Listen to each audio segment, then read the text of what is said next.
My sister's husband called my son stupid, so I made him regret it for the rest of his life. My name is Nina Aldridge.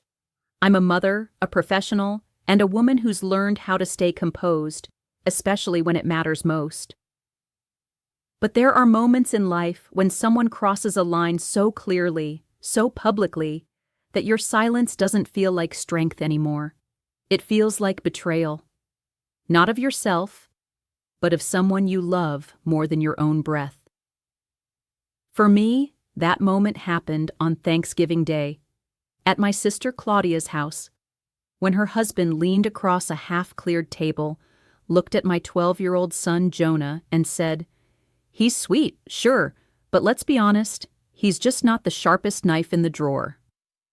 He grinned as he said it, like it was a harmless joke, like he hadn't just called my child stupid in front of a dozen people.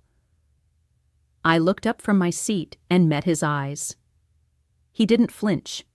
He wanted to be heard. Let me back up. Claudia had insisted on hosting that year. Her house had recently been renovated, open concept, glass everything, and aggressively beige. She'd texted me for 2 weeks straight with Pinterest boards and lighting schemes like Thanksgiving dinner was a design showcase instead of a family gathering.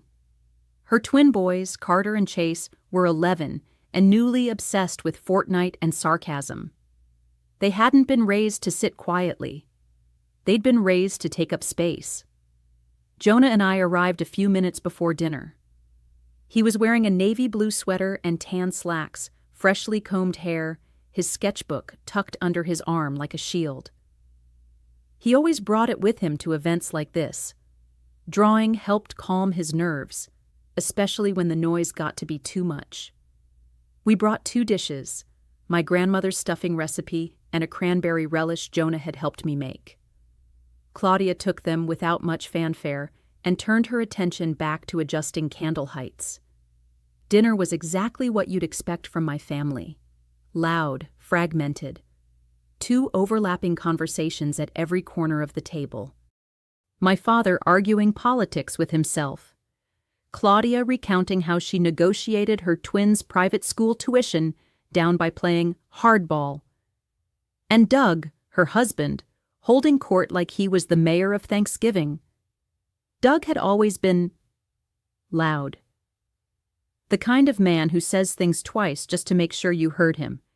He has this casual way of mocking people, always cloaked in humor. "I'm just messing with you," he says, after lobbing a passive-aggressive grenade into the room. Jonah sat at the kids' table with Carter and Chase, quietly working on a sketch. They were flicking peas at each other, talking over Jonah like he wasn't there. He didn't seem to mind. He was in his own world, penciling in the shoulder plate of a robot design he'd been working on for weeks. I noticed Doug watching him. It was subtle at first, just that smug little smirk of his, like he was about to say something clever and mean. He refilled his wine glass, shifted his weight behind Claudia's chair, and then, loud enough for the whole room to hear, he said, "Claudia, you ever notice how your nephew's just off?" Everyone stopped chewing. Claudia looked up from her salad. "I mean, the kid's always drawing, never talks. You try to get his attention and he just kind of blinks at you, like he's buffering." Someone at the end of the table chuckled. I don't know who. It doesn't matter. I looked across the room at Jonah. He hadn't flinched, but I saw the way his body tightened. His pencil paused. Doug wasn't done. He's sweet, sure, but let's be honest, he's just not the sharpest knife in the drawer. Then he took a sip of wine and let out a short, smug laugh. That was it, like it was some harmless observation, like he hadn't just insulted a 12-year-old child. No one said a word.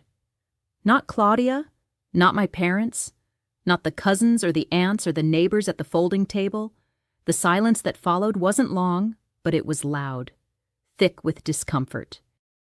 Claudia finally muttered something about the coffee needing to be checked, and the sound of plates and chatter slowly resumed. But I just sat there, calm, still. not saying a word. Because I've learned how to hold my fire. You see, I'm not the kind of woman who lashes out. That's not how I was raised. I was taught to take the high road, to be the bigger person, to turn the other cheek until it bruises. But sitting there, watching Jonah stare at the same page in his sketchbook, his pencil motionless for the first time all night, I realized something. There are moments in life when silence doesn't protect peace, it protects cruelty. And I was done protecting cruelty. Jonah didn't say anything in the car ride home, not about the turkey, not about the twins, not about Doug. He just looked out the window, his sketchbook closed on his lap, thumb rubbing at the cover like he was trying to wipe something off. When we got inside, I hung up our coats, microwaved us each a slice of leftover pumpkin pie, and we ate at the kitchen table in our pajamas. Halfway through his slice, Jonah looked up at me and asked, "Do you think I'm weird?" The question hit like a punch to the chest, quiet, sincere. I reached out and placed my hand over his. "No," I said. "I think you're brilliant. I think you're one of the most thoughtful, creative, and observant people I know. And if other people don't see that, that's their failure, not yours." He nodded, didn't smile. But he looked me in the eye. That was enough. He went to bed without another word, and I sat at the kitchen table long after he'd fallen asleep. Not shocked, not confused, angry, furious in the way only a mother can be when someone tries to reduce her child to nothing. Because I realized then that I'd let things slide for too long. I'd smiled through too many smug jokes. I'd stayed quiet for the sake of keeping the peace. I'd watched Doug treat my son and others like props in his performance of superiority. But not this time. This time, I wasn't going to be the bigger person.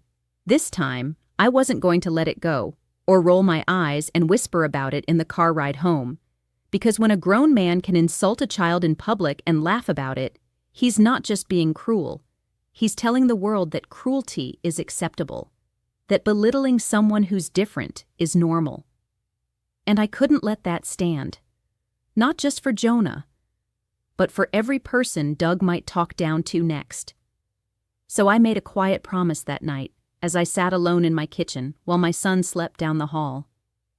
Doug was going to learn that when you try to bring someone down, you don't just reveal your lack of manners, you reveal your own character. And I was going to make sure he never got the chance to do it again. Not like that, not to anyone. Jonah wasn't always quiet. When he was younger, 3, maybe 4, he'd talk about everything. Not loudly, not chaotically, but with this thoughtful, wandering kind of curiosity that made me stop whatever I was doing and actually listen. He once asked if shadows were memories the sun was trying to forget. Another time, he said maybe trees talk to each other underground, and that's why the forest always felt so peaceful.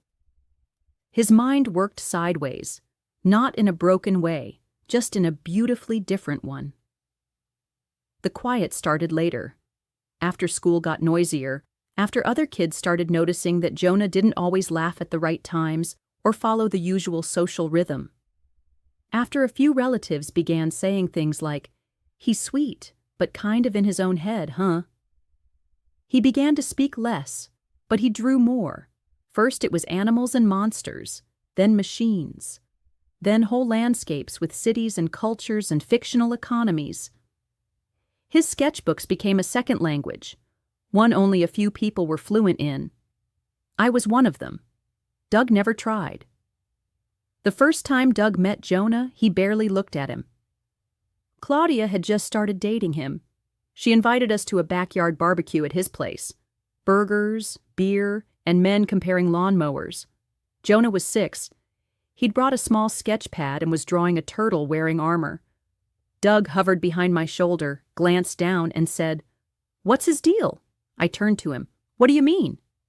"You know, quiet kid, zoned out, space cadet." "He likes to draw," I said simply. Doug made a vague sound, dismissive, and moved on. Later that night, Claudia told me not to take it personally. Doug doesn't get kids like Jonah. He's used to boys who roughhouse. I remember thinking, that's not an excuse, that's a limitation. But I let it go. That was mistake number 1. As the years passed, the dynamic never changed. Doug treated Jonah like a benign inconvenience. He didn't tease him cruelly, at least not at first. But he didn't bother trying to engage with him either. He'd ask forced questions about school, then immediately zone out if Jonah gave more than a one-word answer. The only times Doug seemed to really notice Jonah were when he compared him to Claudia's twins. Carter and Chase were classic showboats, big energy, big volume, big grins for the camera. Doug lit up around them, taught them how to hold a baseball bat, talked about real sports and real boys, took them to monster truck shows, and told them they were born winners. Jonah wasn't loud. Jonah didn't play ball. Jonah designed fictional ecosystems and built model cities from Lego that included transportation policy and budget breakdowns. Doug never asked about those. One birthday party sticks with me. Jonah was 9. We had just come back from a family beach trip, and he'd spent the whole week sketching the twins as superheroes, combining inside jokes from the vacation with his own creative twists. He spent hours on that card, even folded it in a special way so it would open to reveal a comic strip. When it came time to give gifts, Jonah handed the card over quietly. No big moment, just pride and nervousness. Doug opened it, looked at the front, blinked, and said, "Nice. Next year we'll teach you how to use a printer." I froze. My first instinct was to say something. My second was to look at Jonah. He just stood there trying to smile, the corners of his mouth barely holding. I forced a tight, neutral expression and said, "It's hand-drawn. He worked hard on that." Doug shrugged. "Yeah, it's cute." And that was that. The moment moved on, but something in Jonah shifted. He never made another hand-drawn card after that. Even my parents, who adored Jonah in theory, didn't always know how to reach him. They praised him for being quiet, for not causing trouble. They'd pat him on the back and tell me he was a good kid, but never really asked about what made him tick. They showed up to Claudia's twins' soccer games and school plays. But Jonah's art showcase? The science fair where he'd built a working hydraulic claw? No one from the family came. When I asked my mother why, she said, "I didn't think Jonah would mind." He never said he minded, but he never forgot either. What made it worse was how Jonah absorbed all of it without complaint. He didn't lash out, he didn't sulk, he didn't beg for attention. He just withdrew. He learned to read a room quickly. He knew when to keep his voice down, when to keep his interests to himself. He became fluent in self-erasure, polite, observant, invisible. And I let it happen. I didn't mean to, but I let the small things slide. The snide comments, the unacknowledged achievements, the way Doug referred to Jonah as quirky when he meant less than. I told myself I was picking my battles, that Jonah didn't need me to defend him every time, that he was strong enough to weather a little indifference. But the truth was, I didn't want to be the mom who made holidays uncomfortable. I didn't want to start family fights over harmless comments. So I smiled tightly. I redirected. I excused. And each time I hated myself a little more. Jonah never said much about it, but once when he was 10, he asked me, "Do people get points for being louder?" I asked him what he meant. He said, "At school, at family stuff. It's like whoever talks the most gets listened to more, even if they're not saying anything important." I didn't have an answer, because he wasn't wrong. The thing about Doug is that he isn't a monster. He's not violent, he's not a criminal. He pays his taxes, tips his waiters, tells bad dad jokes and brags about his company's growth. But he is a bully. Not the cartoon version, not the playground shover, the adult kind. The one who dresses cruelty up as casual banter, who preys on the people who won't fight back, who measures value by volume. By the time Jonah turned 12, he was used to being misunderstood. And Doug was used to getting away with it. That Thanksgiving insult? That wasn't new behavior. It was just louder, more public, less deniable. And what made it unbearable wasn't just what he said. It was the fact that no one flinched. Not Claudia, not my parents, not the twins, not the neighbors sitting nearby. They had all become so comfortable with Doug's behavior that they didn't even register it as cruelty anymore. But Jonah did. And so did I. That's what made me snap. Not in a shouting way, not in a throw a glass across the room way, but in the kind of snap that happens inside your chest, when the last string of patience gives out, when the final excuse burns to ash. I looked at my son that night and realized, if I didn't show him how to stand up to this, how to demand better, then I was teaching him to accept it. And I couldn't let that be his inheritance. People love to say, the best revenge is success. But I've always believed something else. The best revenge is truth, quiet, undeniable, and inescapable. After Thanksgiving, I didn't lash out. I didn't call Claudia. I didn't write a scathing group text. I didn't ask anyone to explain themselves. Instead, I did what I do best. I paid attention. Because while Doug liked to think he could dominate a room with volume and charm, I've built my life in rooms where neither of those things matter. Rooms where decisions are made without theatrics. Where the quietest voice, if it's informed, often carries the most weight. And Doug had no idea just how much weight I carried. What no one in my family ever bothered to ask was what I actually do. They knew I worked in finance, that I had meetings, that I was always busy. But no one ever asked where I worked or what I did day to day. They never asked because they didn't really care. That was their mistake. Because I am one of 7 board members at Wexford Grant Holdings. We are not flashy. We are not public-facing. But we hold significant influence in dozens of companies across multiple sectors. We don't manage. We shape. Quietly. Strategically.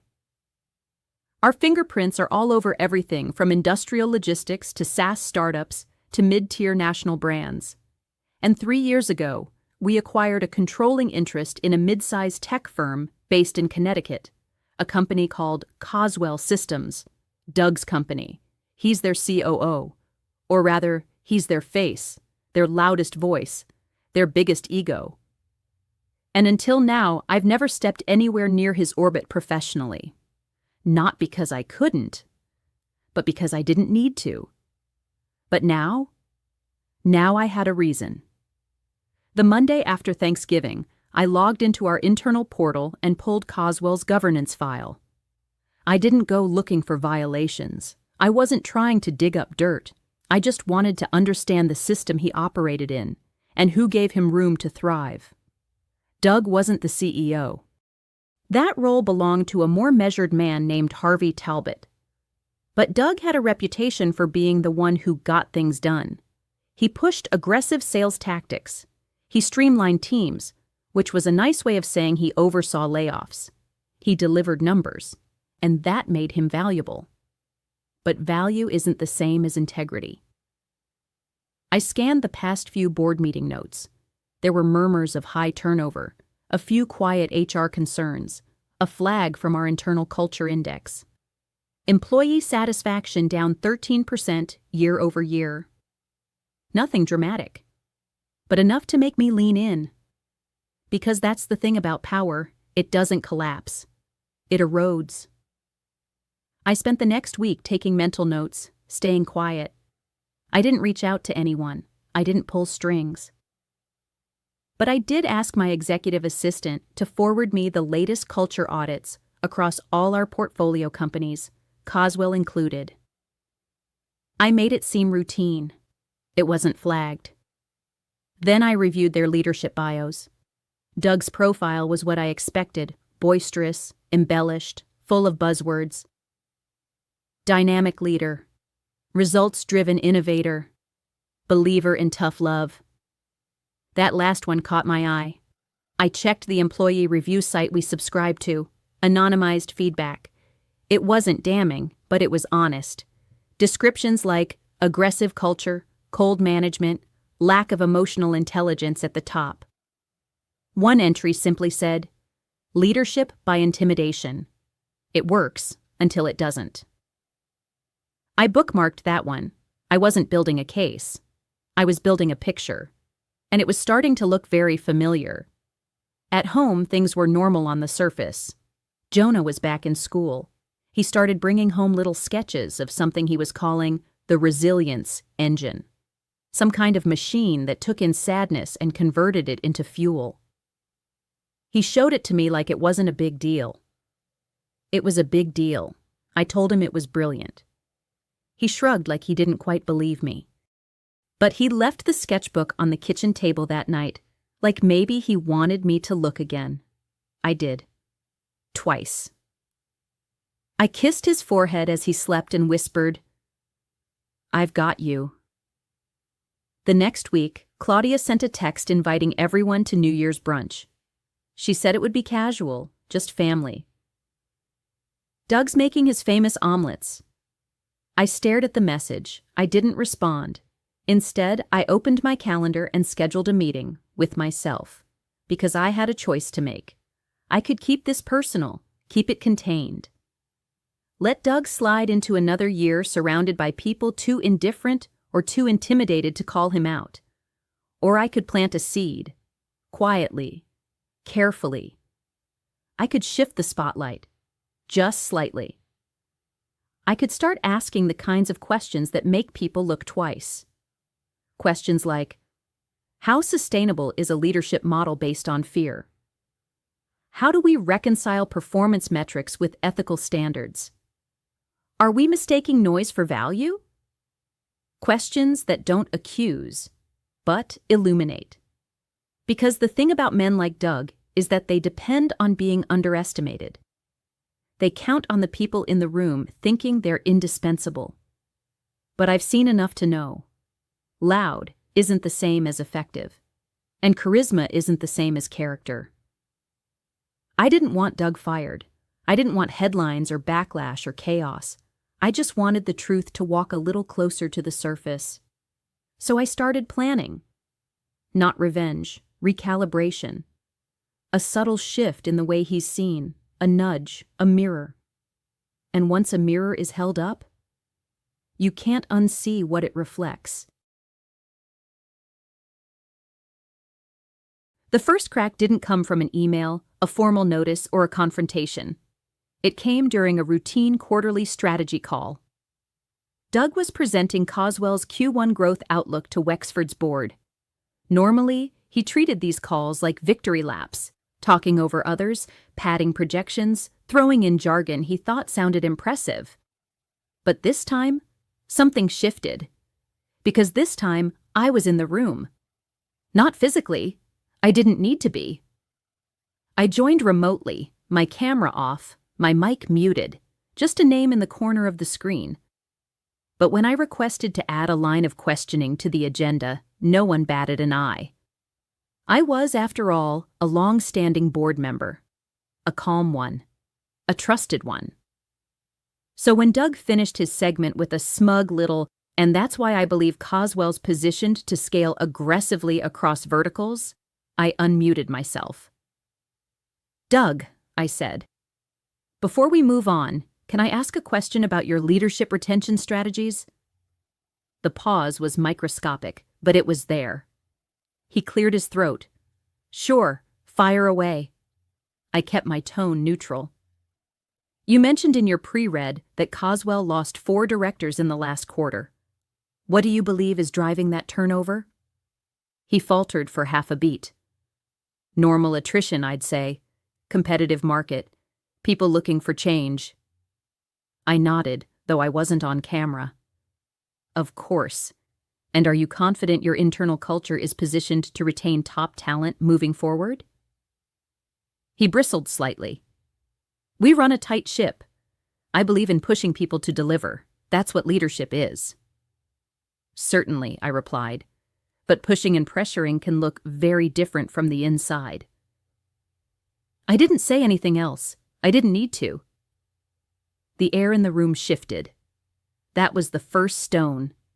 In the weeks that followed, I didn't campaign. I didn't gossip or grandstand. I simply steered conversations. At the next governance roundtable, I raised a question about ethical alignment and leadership modeling, without using Doug's name. I asked if we, as a board, were doing enough to assess not just financial performance, but human impact. Lauren, our ethics chair, picked it up and ran with it. She asked to review all mid-tier leadership evaluations across our holdings. Not because of Doug, but because I'd made it clear that we needed to look deeper. Then came the culture audit. Wexford requires portfolio companies to complete anonymous employee surveys once a year. Coswell's results came in 2 weeks later. Lower than average on morale. Subpar on respectful leadership. Multiple comments flagged the executive team as performative, arrogant, dismissive of concerns. One entry said, "Leadership by fear is not leadership at all." Lauren forwarded me the summary with a note. Want to discuss? Feels like there's more beneath this. We scheduled a follow-up. Meanwhile, Doug had no idea what was happening, but he felt it. He began reaching out to the board more frequently, asking for one-on-ones he never used to schedule. His tone got more urgent, less confident, more performative. One of our board members, Malcolm, a former COO himself, told me after a call, "Doug's flailing. Something's gotten under his skin." I said nothing, just smiled faintly and changed the subject, because I didn't need Doug to crash. I needed him to see the edge of the cliff and realize he had walked himself there.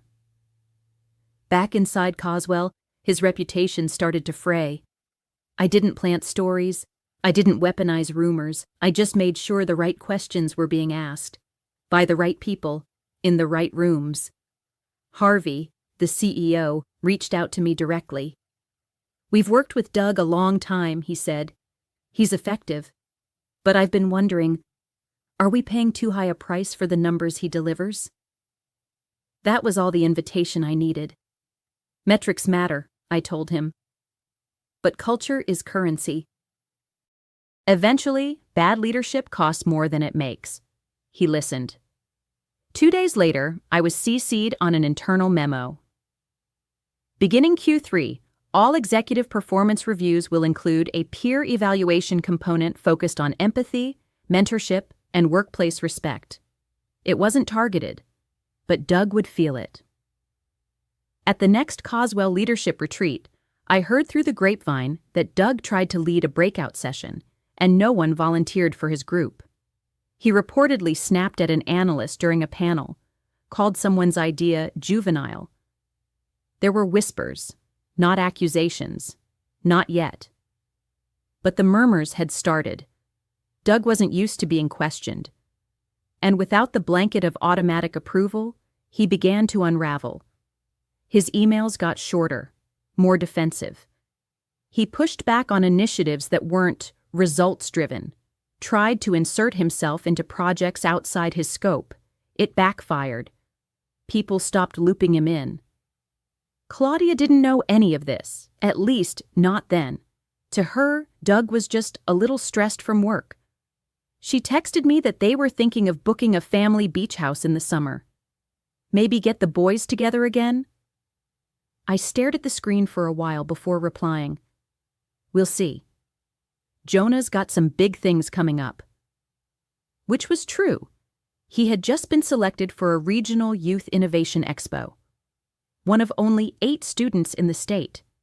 His design, the Resilience Engine, had caught the attention of a Stanford alum who mentored young engineers. He didn't want to make a big deal out of it. So I made it a small celebration. Sushi takeout, a new set of sketch pencils, and a handwritten note that simply said, "The world needs your ideas. Keep going." Back at Wexford, the final board meeting of the quarter arrived. I sat in the conference room, poised and silent, as Doug once again dialed in to present. This time, I didn't speak. I didn't need to. The questions came from others. From Malcolm. From Lauren. From Harvey. About leadership, about retention, about values. Doug fumbled. He wasn't used to scrutiny that didn't come from someone he could bulldoze. He wrapped up 15 minutes early, no swagger, just a forced thank you. As the call ended, I closed my notebook, packed my bag, and walked out into the cold Manhattan afternoon. I wasn't smiling. I wasn't gloating. I was just done. Doug's world was shifting, not all at once, but slowly, inevitably, and all I'd done was tell the truth. In the language the system respected. No screaming, no revenge, just pressure, applied precisely. Doug was fired on a Thursday. No graceful exit, no strategic pivot, just a formal announcement posted to Coswell's internal portal. Effective immediately, Douglas Marston is no longer with Coswell Systems. We thank him for his past contributions and wish him well. There were no thanks behind closed doors. Harvey Coswell's CEO made the final call. He cited cultural misalignment and failure to embody the company's evolving values. That was boardroom speak for, "You made this place toxic and we're done protecting you." I wasn't surprised. Doug's presence had become a liability. His leadership style, the brashness, the dismissiveness, the offhand cruelty, was no longer tolerated, let alone admired. The board had grown wary. His own team no longer trusted him. Even his numbers, once his armor, couldn't save him when the people under him began to walk away in clusters. Doug didn't take it well. There were rumors of shouting in his office, of a scathing email sent to senior leadership, of threats to go public, though there was nothing scandalous to expose, just the truth. A man who thought he was invincible had finally learned what it felt like to be disposable.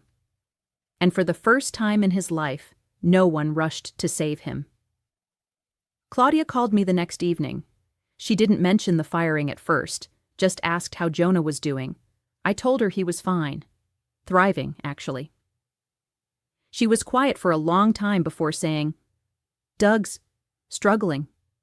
This thing with Coswell, it's taken a toll." I didn't say anything. She added, "He's not the same. He's angry all the time. Short with the boys. Defensive about everything. I've tried, Nina, but..." Another pause. Then, soft and honest, "I think we might separate." I still didn't speak, because part of me wanted to say, he was always this way. You just didn't want to see it. But I didn't need to say it. She already knew. 6 months later, she filed for divorce. No fight, no drama, just quiet departure. Doug lost his job. Then his marriage. Then the myth that he'd built his ego on. That he was the kind of man who commanded respect. Turns out, he'd just been loud enough that no one challenged him. Until now. Meanwhile, Jonah blossomed. The sketchbook that once served as armor had become something else entirely. A portfolio. He was invited to present his concept for the Resilience Engine at a regional innovation expo. Then again, at a tech incubator showcase for high school students, even though he was only 13. He spoke clearly, calmly, with a kind of quiet authority that made people lean in. Afterward, one of the panelists, a retired engineer, told me, "Your son sees the world in layers.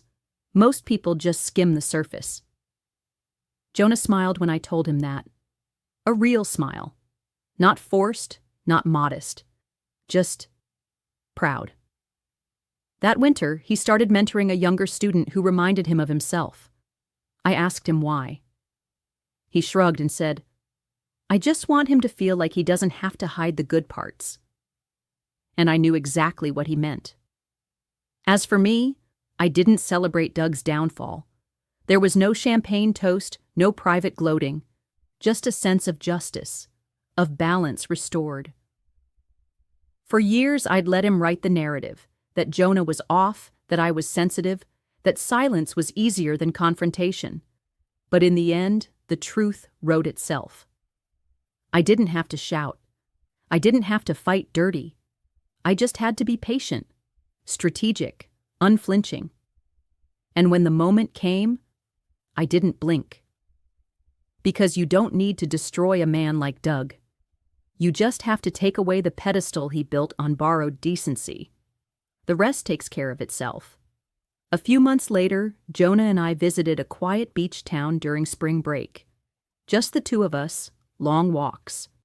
Fresh air, sketching by the water.